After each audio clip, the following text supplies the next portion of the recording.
I wish you all a warm welcome again. Today we will discuss about another topic from this video tutorial, that is about cerebrum. Okay. In the last two videos we have discussed detailing about the midbrain, hindbrain completely with all respective parts along with their functions. Today we will go through different parts of cerebral hemisphere along with its function, the associated areas and other different parts of the system. Okay, come to detail analysis. The cerebral hemisphere or cerebrum is the largest part of the brain.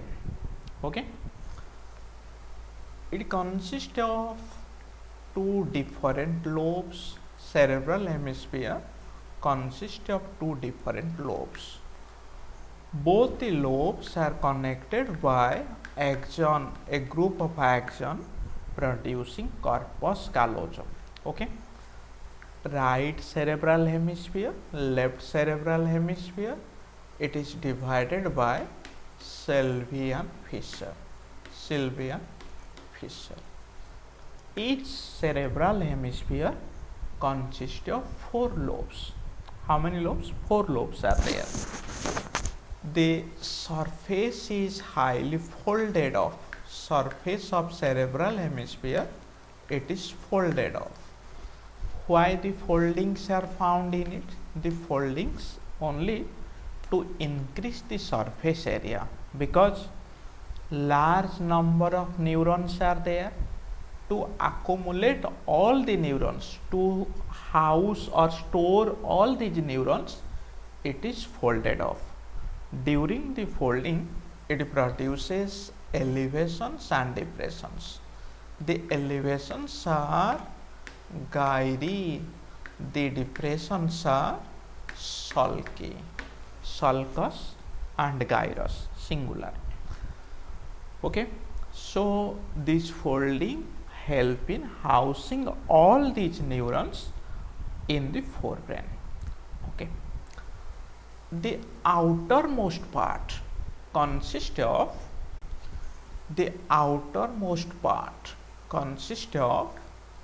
gray matter, while the inner is white matter. The gray matter consists of cell bodies. We have already discussed in our last video. Okay, so now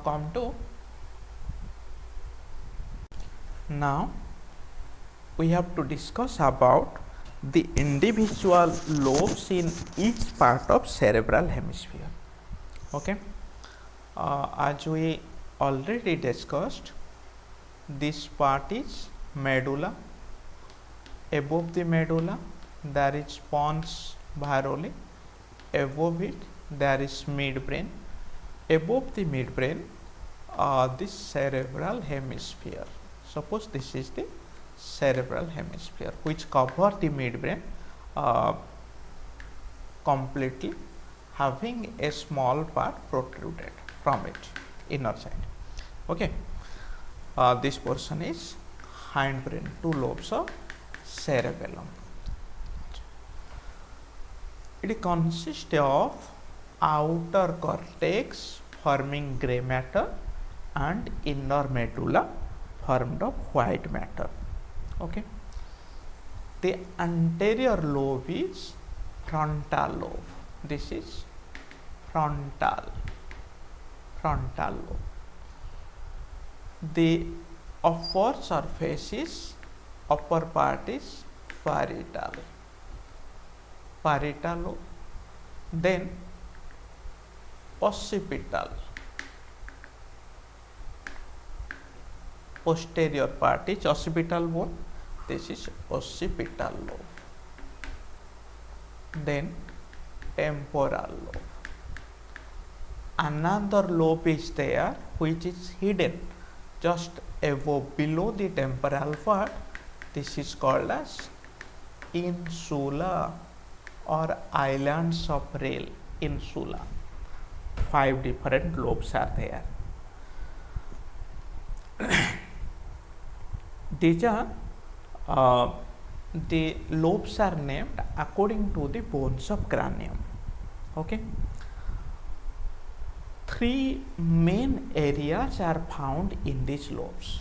When we analyze these lobes, it is found that there are three main areas. What are the three areas?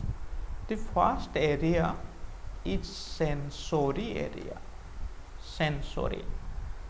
The second one is motor area. Motor. And the third type of area is accessory area. What are the functions of this area? Okay, the sensory area is responsible for receiving informations. Motor area, it provide motor command, it give instructions to the sensory, motor and association area. Motor area give the command. Sensory area, it is responsible for receiving information.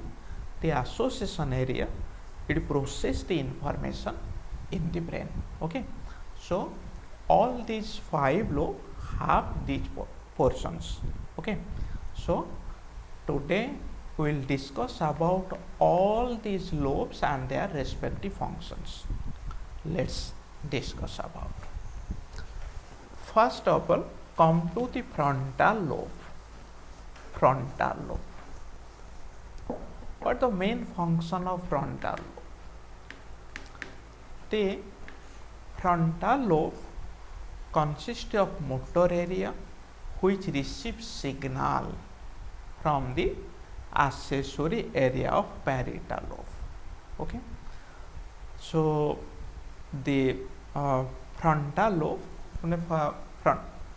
frontal lobe, this frontal lobe has a clear link with parietal lobe.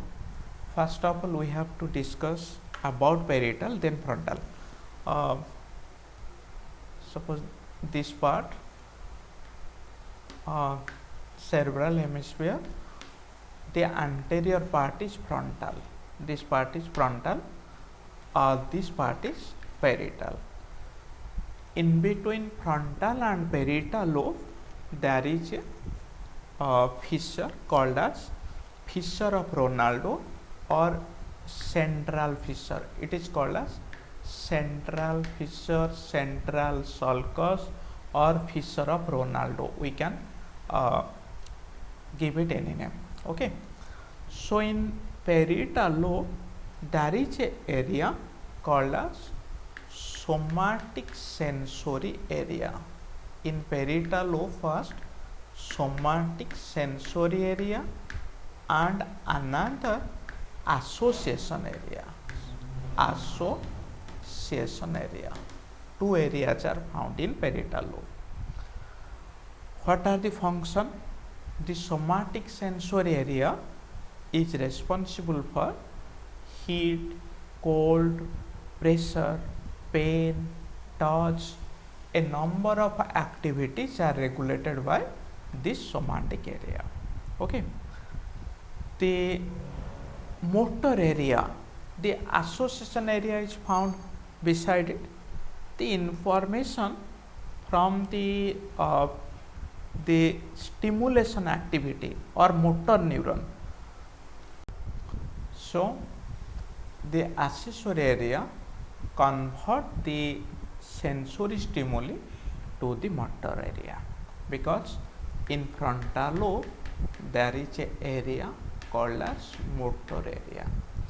This frontal lobe is responsible for regulating all type of higher and complex activities. What are they?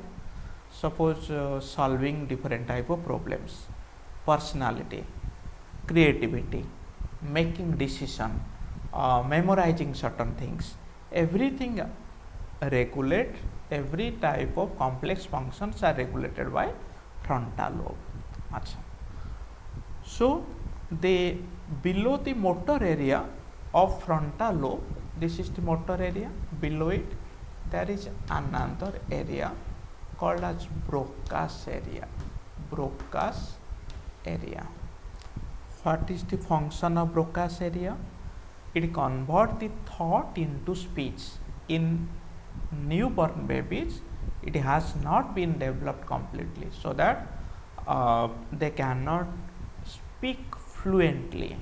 Suppose in accident an individual they have a damage to this area, he or she also fail to speak fluently, because Broca's area convert all our thoughts into speech. Okay, it is found in motor area. It is one of the associated area. Okay, except it, personality, creativity, imagination, decision making, everything is regulated by frontal. Next come to occipital lobe. Achha. The occipital lobe, parietal, this is occipital lobe, this is temporal lobe. Below it there is a small lobe called as insula. The occipital lobe, it consists of the area which receive the signal from visual sensory area. The optic nerve of eyes connected to it, optic nerve connected here. It also consists of accessory area, so it is responsible for visual, sensory and visual accessory area. Okay, it helps in studying the image. Image nature can be identified by it. Then next, temporal lobe. It consists of auditory sensory area. Here auditory sensory area are found in this. Okay,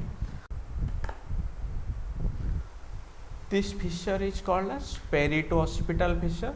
This is central fissure or fissure of Ronaldo. This one is lateral fissure. Okay, so this fissure divide all these lobes. This temporal consists of auditory sensory area. It also consists of auditory association area in temporal. The temporal and occipital lobe consist of another association area which is called as Wernicke's area. Wernicke's area. What the function of Wernicke's area? The Wernicke's area help in understanding the speech of other, and also it help in continuous speech. Suppose somebody praising us or scolding us, we can only know when this area is developed. Suppose a person is mad, this area has not been developed, so it is very difficult to differentiate between the speech of a person. Okay, except it, there are certain other area like gustatory association area, visual accessory area, eye field area. These are also found in forebrain. Insula or islands of Rayleigh, what the function? It maintain a coordination between all these four lobes. So it is all about the cerebrum in detail.